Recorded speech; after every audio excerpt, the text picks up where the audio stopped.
जाता है, स्पेशली याद रखना, ठीक है। तो अल्बर्ट बांडुरा को अपन पढ़ेंगे, जेरोम ब्रूनर को अपन पढ़ेंगे, डेविड आशुबेल को अपन पढ़ेंगे। ये सब किस में आ जाते हैं? आधुनिक संज्ञानवाद में आ जाते हैं। तो ये प्राचीन संज्ञानवाद, आधुनिक संज्ञानवाद। तो सबसे पहले अपन क्या पढ़ रहे हैं? प्राचीन संज्ञानवादी। क्या पढ़ रहे हैं अपन? प्राचीन संज्ञानवादी। तो जब प्राचीन संज्ञानवाद की अपन बात करते हैं, किसकी बात करते हैं? प्राचीन संज्ञानवाद की। संज्ञानवाद का मतलब मैंने आपको समझा दिया है। संज्ञानवाद वो विचारधारा है, ठीक है ना। संज्ञानवाद वो विचारधारा है जो मानसिक क्रियाओं को बहुत महत्वपूर्ण मानती है। किसको महत्वपूर्ण मानती है? मानसिक क्रियाओं को सबसे महत्वपूर्ण मानती है। वो क्या है? संज्ञानवाद है, स्पेशली याद रखना। और व्यवहारवाद ने किस पे बल दिया था? वातावरण पे बल दिया था, व्यवहार पे बल दिया था, वस्तुनिष्ठ अध्ययन पे बल दिया था। लेकिन ये किसको महत्वपूर्ण मानते हैं? ये कहते हैं कि मानसिक क्रियाएं मूल हैं, ठीक है। अब मानसिक क्रिया में चिंतन भी है, प्रत्यक्षीकरण भी है, समस्या समाधान भी है। ये सब क्या है? मानसिक क्रियाएं सभी के सभी क्या है? महत्वपूर्ण है। तो मानसिक क्रियाओं को महत्वपूर्ण मानता है कौन? संज्ञानवाद। अब प्राचीन संज्ञानवाद की अपन चर्चा करें तो प्राचीन संज्ञानवाद में मैंने कहा कि जैसे एक तो पियाजे हमें अच्छे से पढ़ना है, ठीक है। पियाजे पढ़ना है, कोहलर का सिद्धांत पढ़ना है जिसमें कोफका और मैक्स वर्दीमर दोनों आ जाएंगे, ठीक है। तो कोहलर, कोफका और वर्दीमर, मैक्स वर्दीमर कह दो, मैक्स वर्दीमर, ठीक है। इसके अलावा आपका कुर्ट लेविन आ जाएगा, कुर्ट लेविन भी इसके अंतर्गत आएगा और एडवर्ड टॉलमैन भी इसमें आएगा, ठीक है ना। ये सब को अपन किस में शामिल करते हैं? प्राचीन संज्ञानवाद के अंतर्गत शामिल करते हैं। किसमें शामिल करते हैं? प्राचीन संज्ञानवाद का ये पार्ट है। तो इनको सीक्वेंस से अपन एक एक चीज को पढ़ेंगे। बहुत ही महत्वपूर्ण पार्ट है, याद रखना। ये समझ में आना बहुत अति आवश्यक है। और विशेष रूप से आपको बता दूं, ये पियाजे मतलब ऐसी आज तक कोई एग्जाम नहीं हुई कि जीन पियाजे भी पर्सन नहीं है, कोई कॉम्पिटिशन नहीं है। रेट का, सीटेट का सबसे बेस्ट पार्ट है ये। सिगमंड फ्राइड, लेव वाइगोत्स्की, ठीक है ना, लर्निंग डिसेबिलिटी, ये कुछ 4-5 बिंदु ऐसे होते हैं जिनको बहुत अच्छे से आपको समझ के जाना है। ये मान लीजिए कि 5-7% तो फिक्स हैं, इन पे आ ही आएंगे। तो जीन पियाजे एक ऐसा व्यक्ति है जो रेट में आपको 2% भी दे सकता है, 3 भी दे सकता है, 4 भी दे सकता है। इसको बहुत अच्छे से एक चीज़ को आपको समझना है, ठीक है। तो सबसे पहले अपन चर्चा कर रहे हैं जीन पियाजे के सिद्धांत की। उससे पहले मैंने आपको क्या कहा था? संज्ञानवाद क्या है? तो संज्ञानवाद का तात्पर्य क्या है? तो संज्ञानवाद का तात्पर्य यही है, संज्ञानवादी जो विचारधारा है, जैसे मैंने आपको व्यवहारवाद बताया था, वही चीज़ है संज्ञानवाद, ठीक है ना। संज्ञानवादी जो विचारधारा है वो विचारधारा किस बात पे बल देती है? संज्ञानवादी विचारधारा किस बात पे बल देती है? ये कहती है कि सीखना एक सक्रिय व सामाजिक गतिविधि है। स्पेशली अब इसके दोनों विचार चलेंगे, सीखना एक एक्टिव प्रोसेस और सोशल प्रोसेस। सीखना सक्रिय व सामाजिक प्रक्रिया। सामाजिक प्रक्रिया पे बल दिया था वाइगोत्स्की ने और सक्रिय प्रक्रिया पे स्पेशली बल दिया था, वैसे सक्रिय पे सभी बल देते हैं लेकिन स्पेशली जीन पियाजे, ठीक है। ये 2 नंबर पे ये कहते हैं कि मानसिक क्रियाएं सीखने का मूल केंद्र है, यानी मानसिक क्रियाएं मनोविज्ञान का केंद्र है, ठीक है। मानसिक क्रिया में क्या आ गया? जिसमें सब आ गई मानसिक क्रिया, चाहे वो संवेदना है, ठीक है, चाहे वो प्रत्यक्षीकरण है, ठीक है, चाहे वो ध्यान है। संवेदना, प्रत्यक्षीकरण, ध्यान, मेमोरी, समस्या का समाधान, समस्या समाधान, ये सब क्या हैं? ये सब मानसिक क्रियाएं। चिंतन सब आ गए, चिंतन, लॉजिक, ये सब को मानसिक सूचना संगठन, ठीक है। सूचना संगठन बहुत महत्वपूर्ण है, याद रखना। सूचना संसाधन या सूचना संगठन पे कौन सी विचारधारा बल देती है, या सूचना संसाधन पे कौन सी विचारधारा बल देती है? सूचना संगठन या सूचना संसाधन पे कौन बल देती है? तो वो संज्ञानवाद बल देती है। तो सीखना एक सक्रिय सामाजिक गतिविधि है। मानसिक क्रियाओं को मनोविज्ञान का क्या मानता है? केंद्र मानता है। ये कहता है कि सीखने में स्पेशली 3 तरीके से अपन सीखते हैं। सीखने अपन 3 तरीके से सीखते हैं। एक सूझ द्वारा सीखते हैं, ठीक है ना, ठीक है। एक अपन प्रेक्षण द्वारा सीखते हैं, निरीक्षण करके सीखते हैं। एक अपन अव्यक्त सीखते हैं। क्या सीखते हैं? अव्यक्त रूप से सीखते हैं। तो सीखने की 3 विधि, वहां स्पेशली अनुबंधन को माना गया था। किसको माना गया था? अनुबंधन को मुख्य रूप से माना गया था। और यहां जो माना गया वो किसको माना गया है? सूझ को महत्वपूर्ण माना गया। तो सूझ को, प्रेक्षण को और अव्यक्त को, ये इनको सबसे महत्वपूर्ण मानता है। कौन मानता है? संज्ञानवादी विचारधारा। तो स्पेशली 4-5 बातें माइंड में फीड कर लो। सीखना एक सक्रिय व सामाजिक गतिविधि है, कौन मानता है? संज्ञानवाद। बालक अपने ज्ञान का निर्माण स्वयं करता है, कौन मानता है, यानी निर्माण के ऊपर बल देता है संज्ञानवाद। ठीक है, संज्ञानात्मक कारकों को मनोविज्ञान का केंद्र, मानसिक क्रियाओं को मनोविज्ञान का केंद्र मानता है संज्ञानवाद। सूचना संगठन, सूचना स्कीमा, मेमोरी, स्मृति, चिंतन, प्रत्यक्षीकरण, इनको महत्वपूर्ण मानता है संज्ञानवाद। सीखने की प्रमुख विधियां क्या मानता है, सूझ को, प्रेक्षण को, अव्यक्त सीखने को, ये सूझ 3 प्रमुख विधियों की चर्चा कौन करता है, संज्ञानवाद। संज्ञानवाद के मुख्य रूप से पार्ट क्या हो गए, प्राचीन संज्ञानवाद और आधुनिक संज्ञानवाद। तो ये स्पेशली आपको 3-4 बातें नॉर्मली आपको संज्ञानवाद जैसे दिमाग में आता तो आपके दिमाग में आ जाना चाहिए कि वास्तव में संज्ञानवाद क्या है। जैसे अपन निर्मितवाद पढ़ेंगे तो निर्मितवाद संज्ञानवाद का क्या हो जाएगा, उच्चतम स्तर, मैक्सिमम जो लेवल हो जाएगा वो क्या हो जाएगा, निर्मितवाद हो जाएगा। ठीक है, तो ये एक प्रकार से संज्ञानवाद के बारे में बेसिक जानकारियां आपको देखनी थी। अब देखिए, अब थोड़ा सा अपन पहले सिद्धांत की चर्चा करेंगे। मैंने आपको कल इसको व्यवहारवाद और संज्ञानवाद का समझाया था, यानी व्यवहार, अनुभव, अभ्यास, उद्दीपक, अनुक्रिया, पूर्णबलम, प्रशिक्षण को व्यवहारवाद महत्वपूर्ण मानता है और मानसिक क्रियाओं को महत्वपूर्ण मानता है कौन है, मानसिक क्रिया में जिसमें संवेदना, प्रत्यक्षीकरण, सूचना संगठन, आत्म अनुभूति, ये भी याद रखना, आत्म अनुभूति पे बल देते हैं। ठीक है ना, खुद का विवेक, खुद की अंतर्दृष्टि, आत्म अनुभूति को महत्वपूर्ण मानते हैं संज्ञानवादी। ठीक है, ये अभ्यास, उद्दीपक, अनुक्रिया के संबंध से अंतर्गत होता है, कर्मिक रूप से होता है। ये सूचना संगठन से आकस्मिक, अचानक से सीखना होता है और अवबोध, अंडरस्टैंडिंग को महत्वपूर्ण मानते हैं। ये अनुबंधन और पूर्ण बलन को अधिगम की विधि मानते हैं और ये समस्या समाधान और प्रेक्षण को भी महत्वपूर्ण मानते हैं, निरीक्षण को भी महत्वपूर्ण मानते हैं और सूझ, अंतर्दृष्टि को महत्वपूर्ण मानते हैं। ठीक है, इसमें जितने प्रयोग किए गए वो पशु पे किए गए और इसमें जितने प्रयोग किए गए वो किस पे किए गए, मनुष्य पे किए गए। आगे देखिए,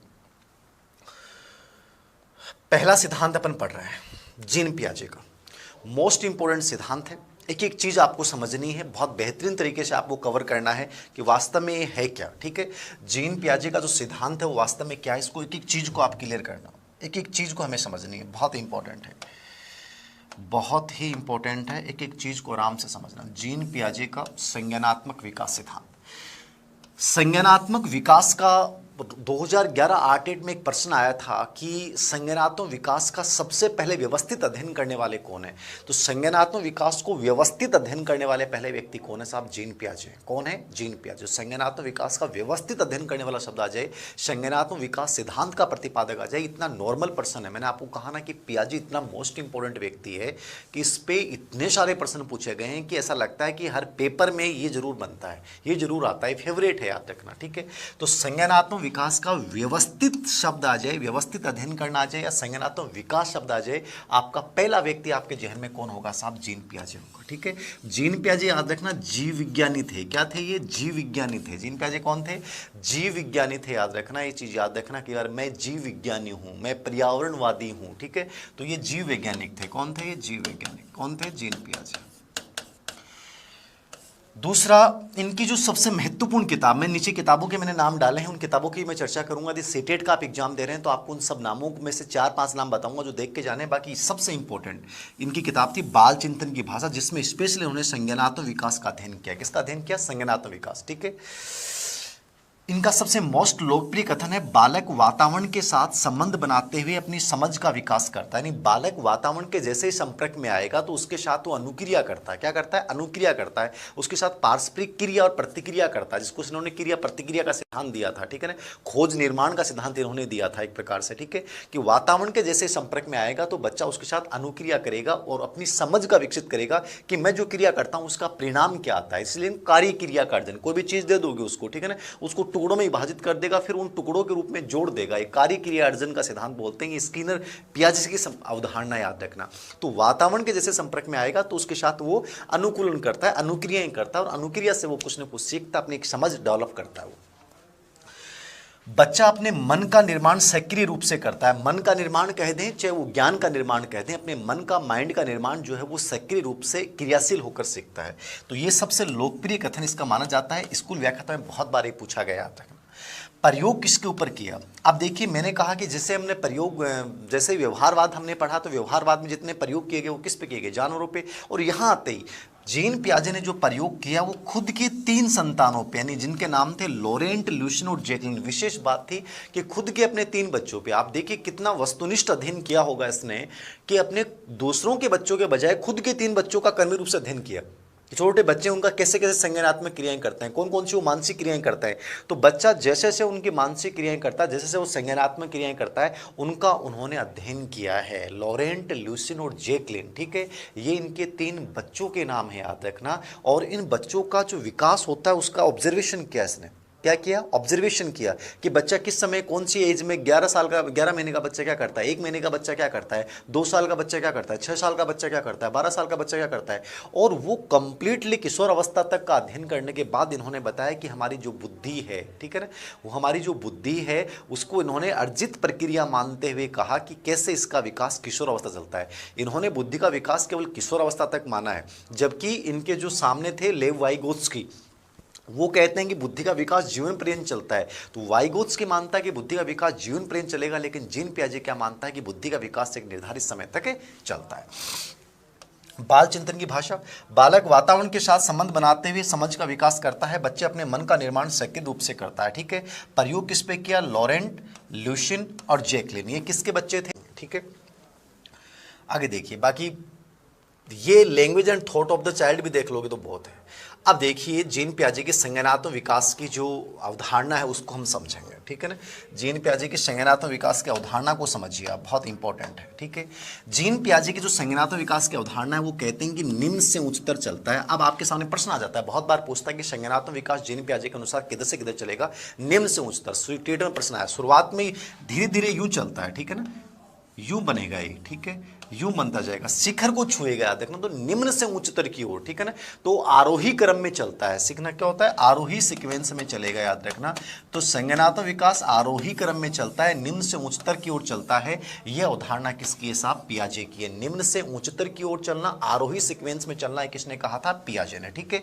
एक बात और भी याद रखना, इन्होंने कहा कि जो संज्ञानात्मक विकास होता है वो मात्रात्मक रूप से भिन्न नहीं होता, वो गुणात्मक रूप से भिन्न होता है। किस रूप में भिन्न होता है, गुणात्मक रूप से भिन्न होता है। संज्ञानात्मक विकास कोई मात्रात्मक आधार पे भिन्न नहीं होता, गुणात्मक आधार के, उसमें संरक्षण कंजर्वेशन की योग्यता है कि नहीं है, और आप में है, ठीक है। उसमें समानुपातिकता की योग्यता है कि नहीं है, बट आप में है, ठीक है। उसमें विकेंद्रीकरण की योग्यता है कि नहीं है, बट आप में है। तो गुणात्मक रूप से भिन्नता की इन्होंने बात की, याद रखना।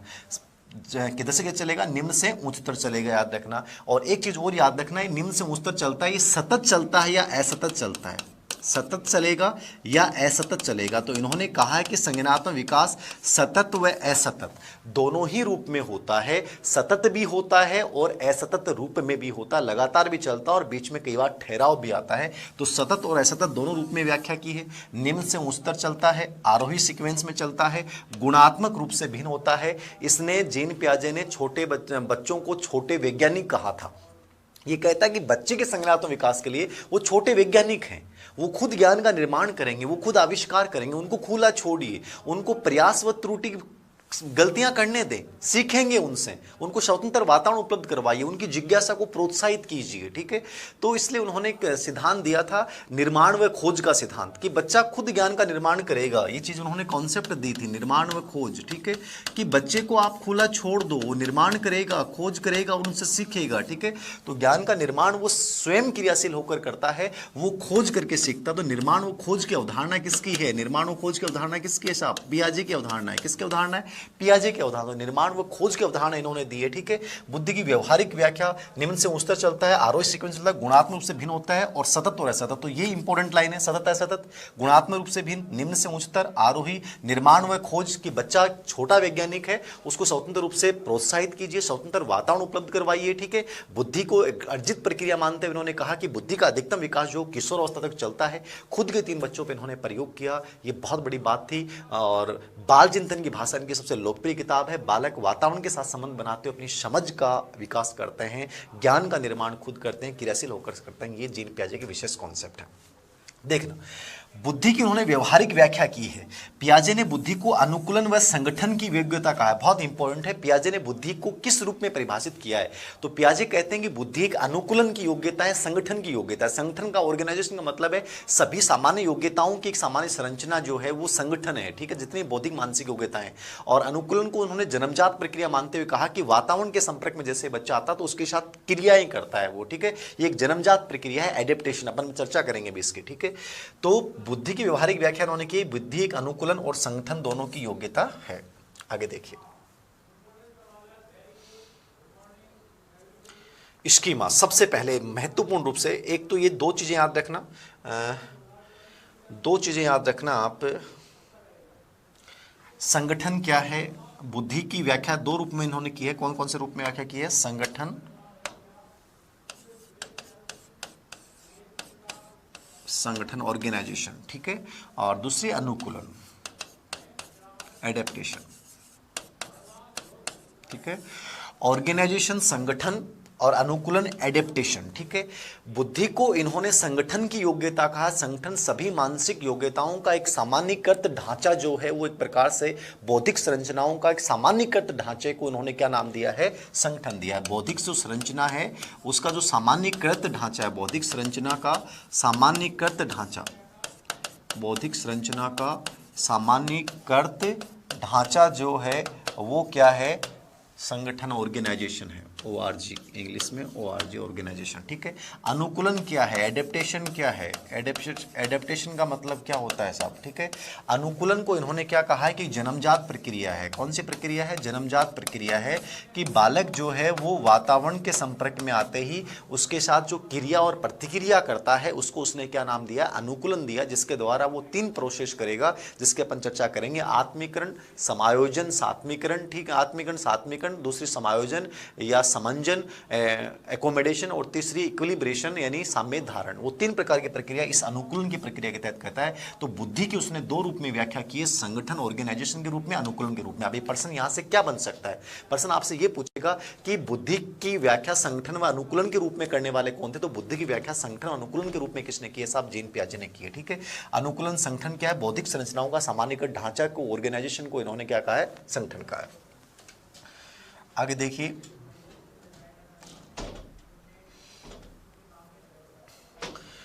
पहला कॉन्सेप्ट आपको समझना, जीन पियाजे की सबसे पहले अपन सामान्य अवधारणाएं समझ रहे हैं, ठीक है ना। जीन पियाजे की अपन सबसे पहले सामान्य अवधारणाएं समझ रहे हैं। और सबसे पहली चीज है, देखिए इन्होंने बुद्धि की व्याख्या किसके रूप में की है? संगठन, अनुकूलन के रूप में की है। अब इसने कुछ कॉन्सेप्ट दिए हैं। सबसे पहले मैं वो संप्रत्य समझा रहा हूं। पियाजे को तैयार कैसे करना है? पियाजे भी प्रश्न मैंने कहा कि हर बिंदु में से आए। संज्ञानात्मक विकास का सिद्धांत दिया, पियाजे ने प्रश्न आ गया। पियाजे क्या है? जीव वैज्ञानिक, प्रश्न आ गया। वातावरण के साथ संबंध का निर्माण करता है, प्रश्न आ गया। बाल चिंतन की भाषा, प्रश्न आ गया। प्रयोग किस पे किया? लॉरेंट ल्यूसन जैक्सन पे, प्रश्न आ गया, ठीक है। सीखना एक सक्रिय गतिविधि है, किसने कहा है? पियाजे ने कहा है, प्रश्न आ गया, ठीक है। मतलब हर चीज के ऊपर पियाजे की 4 अवस्थाएं क्या है? इसने संज्ञानात्मक विकास को 4 भागों में डिवाइड किया। उन चारों अवस्थाओं का कार्यकाल, उनकी विशेषताएं, सब की सब आपको समझनी पड़ेंगी। मोस्ट इंपॉर्टेंट पार्ट पियाजे के जो कॉन्सेप्ट हैं, जैसे अब कॉन्सेप्ट की अपन शुरुआत कर रहे हैं, संगठन, अनुकूलन की इन्होंने बुद्धि के रूप में व्याख्या की। अब देखिए सबसे पहला जो कॉन्सेप्ट आता है वो आता है स्कीमा। इस पर इतने सारे प्रश्न पूछ जाते हैं, स्कीमा है क्या?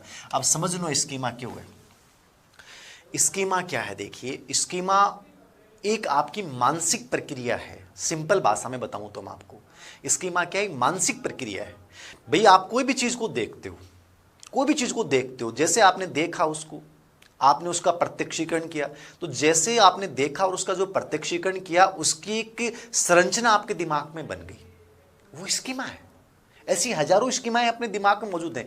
कोई भी चीज को बच्चा वातावरण में जैसे ही जाता है तो वातावरण में कोई भी चीज को देखा और देखते उसके दिमाग में जो एक संरचना बन रही है, मानसिक संरचना बन रही है, और उस मानसिक संरचना की सहायता से वो जीवन में आने वाली समस्याओं की व्याख्या करता है, समस्याओं का समाधान करता है।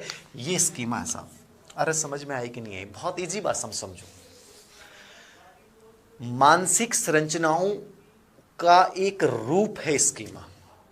हम वातावरण में कोई भी चीज को देखते हैं, सुनते हैं, समझते हैं, प्रत्यक्षीकरण करते हैं, उनकी एक संज्ञा का नाम है स्कीमा।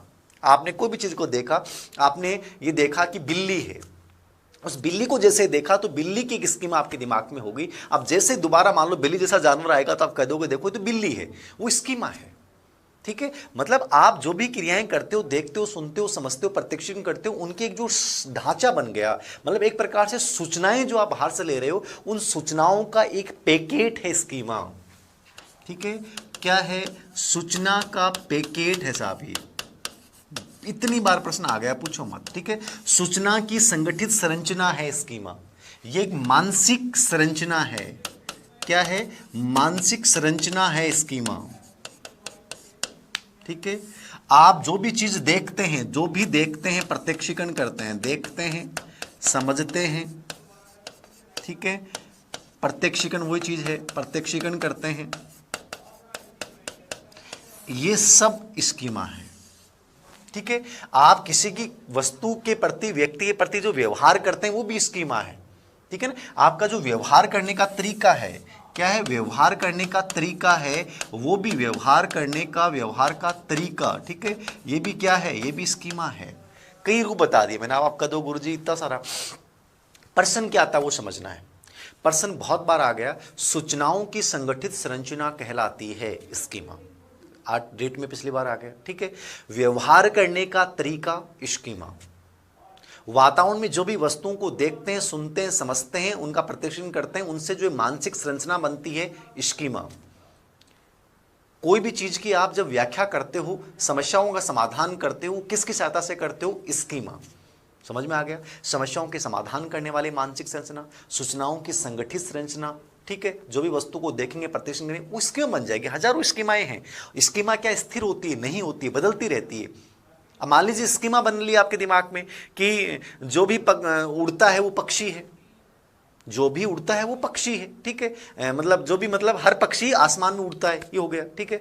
अब हर पक्षी आसमान में उड़ता है, आपने एक स्कीमा बना ली, ठीक है। लेकिन क्या मोर आसमान में उड़ता है? मोर आसमान में नहीं उड़ पाता है, नॉर्मली तो उड़ता है, आसमान में नहीं उड़ पाता है, ठीक है। तो आप अपने चेंज कर लोगे, नहीं सभी पक्षी आसमान में नहीं उड़ते हैं, जैसे मोर, तो वो चेंज हो गया ना। जैसे आपके कुछ समय बाद में आपको पता चला कि मोर नहीं उड़ता है, तो स्कीमा क्या है, परिवर्तित होती है। स्कीमा क्या है, बदलती रहती है। स्कीमा क्या है, सूचनाओं का एक संगठित पैकेट है जिससे आप समस्याओं का क्या करते हैं, समाधान करते हैं। स्कीमा क्या है, व्यवहार करने का तरीका है। ये दो प्रकार की होती है। व्यवहारिक स्कीमा जिसको आप शारीरिक क्रियाएं, आप जो व्यवहार करने का तरीका जिसमें आप शारीरिक क्रियाएं कर रहे हो, आप क्या कर रहे हो, किसी चीज में शारीरिक क्रियाएं, वस्तु को पकड़ रहे हैं, छोड़ रहे हैं, पर शारीरिक क्रियाओं के माध्यम से कोई चीज का व्याख्या कर रहे हो, वो आपकी व्यवहारिक स्कीमा है। ज्ञानात्मक मानसिक क्रियाएं के माध्यम से कोई समस्याओं का समाधान कर रहे हैं, मानसिक क्रियाओं के माध्यम से कोई चीज की व्याख्या कर रहे हैं, वो आपकी स्कीमा कौन सी है, मानसिक। तो स्कीमा के दो प्रकार, व्यवहारिक स्कीमा शारीरिक क्रियाओं के माध्यम से, और ज्ञानात्मक मतलब मानसिक क्रियाओं के माध्यम से। स्कीमा समझ में आई कुरियई शोर्ट भाषा में तो दिमाग कौन लगानो था, केवल यो समझनो स्कीमा क्या है, सूचनाओं की संगठित संरचना, एक मानसिक प्रक्रिया जिससे हम वातावरण की वस्तुओं को देखते हैं, समझते हैं, प्रत्यक्षीकरण करते हैं, जीवन में आने वाली समस्याओं का उसके आधार पे उन समस्याओं की अपन व्याख्या करते हैं। वो किसके आधार पे करते हैं, अपन स्कीमा के आधार पे करते हैं। ये सबसे महत्वपूर्ण चीज है, व्यवहारिक स्कीमा, ज्ञानात्मक, मानसिक स्कीमा, ठीक है। ऐसे एक शब्द आता है स्कीम्स, ऐसे एक शब्द क्या आता है, स्कीम्स, ठीक है। अब आप उलझ जाओगे, गुरुजी स्कीम और स्कीम्स अलग अलग हैं, निश्चित रूप से अलग है। स्कीमा एक आपकी मानसिक संरचना है जिससे आप व्याख्या करते हो, हर चीज की समस्याओं का समाधान करते हो, व्यवहार का तरीका है। स्कीम्स क्या होता है, व्यवहारों का संगठित पैटर्न। स्कीम्स क्या होता है, व्यवहारों का संगठित पैटर्न, ठीक है। व्यवहारों का संगठित जो पैटर्न है वो क्या है, वो स्कीम्स है। व्यवहारों का संगठित पैटर्न, व्यवहारों का संगठित जो पैटर्न है आपका, ठीक है ना, व्यवहारों का संगठित पैटर्न, इसको अपन क्या बोलेंगे, स्कीम्स। अब आपके समझ में आया गुरुजी व्यवहारों का संगठित पैटर्न क्या होता है। तो व्यवहारों का संगठित पैटर्न मतलब कुछ क्रियाएं अपने दैनिक जीवन में ऐसी करते हैं जो प्रतिदिन दोहराते हैं, उनको सोचना नहीं पड़ता है। स्कीमा तो सोचती है हर चीज को कि कैसे करना है। कुछ व्यवहार हमारे ऐसे होते हैं जिनको प्रतिदिन यूं ही दोहराते हैं, ठीक है ना। आप जूते पहनते हो, आपको सोचना नहीं पड़ता, शॉल बांधते हो, सोचना नहीं पड़ता, ठीक, कपड़े पहनते हो, ज़्यादा सोचना नहीं पड़ता, टाई बांधते हो आप डेली, तो आप वो चीज वैसे की वैसे करते हो। मतलब उस व्यवहार जो हम प्रतिदिन इनको दिन में इतनी बार दोहराते हैं कि उनको एक मशीन की तरह अपन करने लग जाते हैं, वो हमारे क्या बन जाते हैं, स्कीम्स बन जाते हैं। क्या बन जाते हैं, स्कीम्स। तो व्यवहारों का संगठित पैटर्न जिसको हम प्रतिदिन दोहराते हैं, व्यवहारों का संगठित पैटर्न जिसको हम प्रतिदिन दोहराते हैं, वो हमारा क्या कहलाएगा साहब, स्कीम्स कहलाएगा। दोहराना क्या कहलाएगा, स्कीम्स कहलाएगा। तो व्यवहारों का एक संगठित पैटर्न जिसको प्रतिदिन दोहराया जाता है वो सब क्या कहलाता है, स्कीम्स कहलाता है। ये आपको समझनी है, ठीक है। तो ये स्कीमा, व्यवहारिक स्कीमा, मानसिक स्कीमा, स्कीम्स, ये दोनों कॉन्सेप्ट आपको अच्छे से कवर करना है। आगे देखिए, अब देखिए स्कीम की जो प्रक्रिया है, ठीक है ना, स्कीमा की जो प्रक्रिया है, इसमें जो संशोधन, इसमें जो परिवर्तन, ये कैसे होता है, उसके लिए इसने एक अनुकूलन शब्द का प्रयोग किया है। एडेप्टेशन, बुद्धि की व्याख्या दो शब्दों के रूप में की थी, संगठन, अनुकूलन, ठीक है ना। बुद्धि को इसने जैविक परिपक्वता और अंतः क्रिया का परिणाम माना था, याद रखना, ठीक है ना। किसने, जीन पियाजे ने, ठीक है। समझिए एडेप्टेशन क्या है, इसको समझिए आप। एक चीज और भी याद रखना आप स्कीमा के ऊपर, थोड़ा सा स्कीमा के ऊपर एक चीज और याद रखना आप, स्कीमा पे याद रखना, स्कीमा की अपन चर्चा कर रहे हैं, थोड़ा सा एक चीज और समझा देता हूं मैं, ये भी इंपॉर्टेंट है, एग्जाम में आ जाता है। स्कीमा जो है उसके लिए उसने एक चीज कही थी कि स्कीमा का वास्तव में कार्य क्या है। ये कहता है कि हमारे मानव विकास के 3 पक्ष होते हैं। पियाजे ने क्या कहा कि मानव विकास के कितने पक्ष होते हैं, मानव विकास के 3 पक्ष होते हैं। मानव विकास के 3 पक्ष होते हैं। एक होता है जैविक परिपक्वता, जैविक परिपक्वता, जैविक परिपक्वता,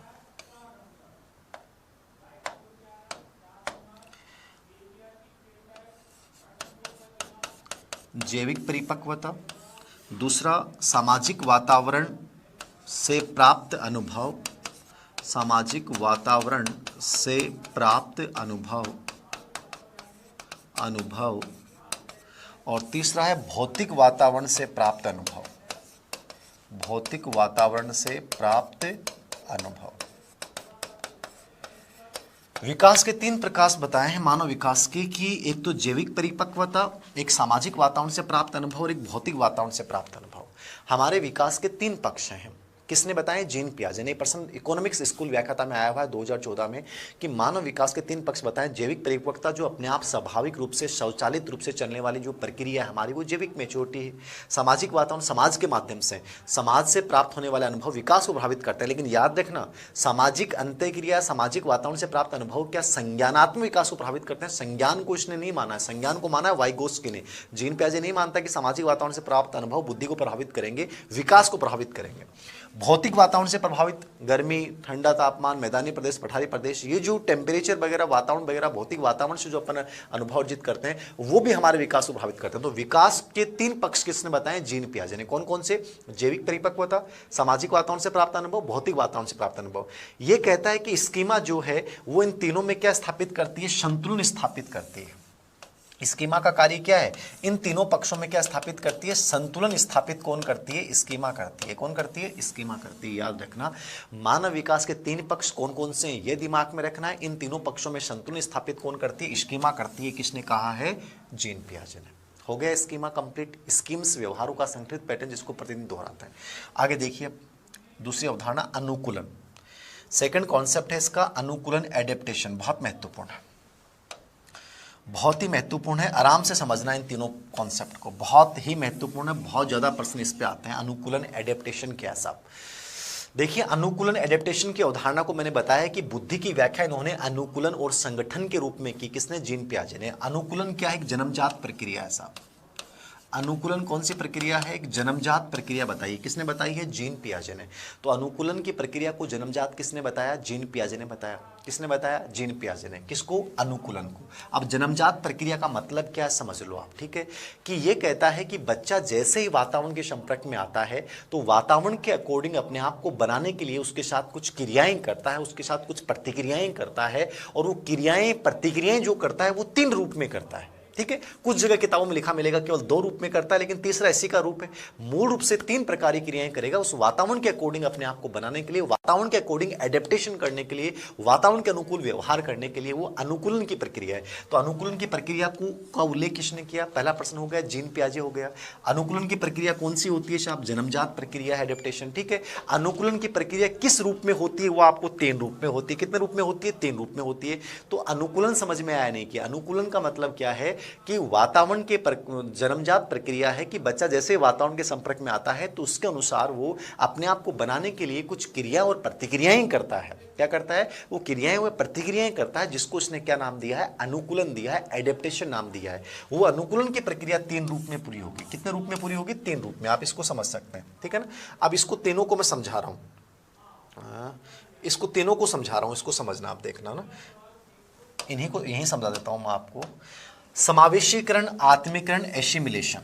सबसे पहली प्रक्रिया है समावेशीकरण कह दो, आत्मीकरण कह दो, एसिमिलेशन कह दो, सात्मीकरण कह दो, कोई फर्क न पड़े, ठीक है? सात्मीकरण कह दो, ठीक है ना? सम्मिलन कह दो, एक ही बात है, ठीक है? एक ही बात है। नाम कई बार क्या होगी? भाषा को चक्कर हो है, उलझाने के लिए एग्जामिनर क्या करे, थारे सामने आएगा, नाम रख दे थे, उलझ जाओ कि गुरुजी कहाँ से आ गया। इनको समझना, बहुत आराम से समझना, रिलैक्स मूड में समझना, एक एक चीज समझ में आएगी। बाहर नहीं लेना है दिमाग पे, प्यार से समझोगे, रिलैक्स मोड में समझोगे, उत्साह के साथ समझोगे, समझ में आएगा क्या है समावेशीकरण, क्या है आत्मीकरण, क्या है एसिमिलेशन, क्या है।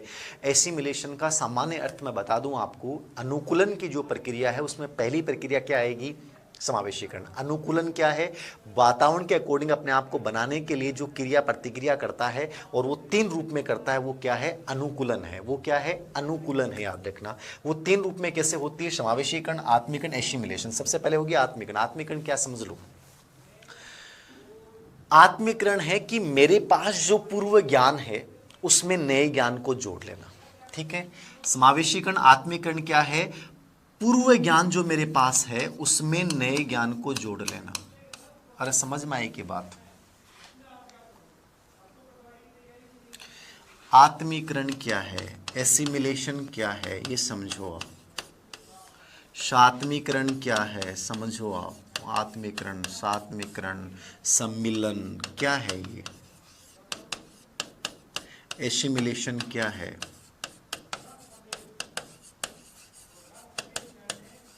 समझ लो, मोस्ट इंपॉर्टेंट बिंदु है।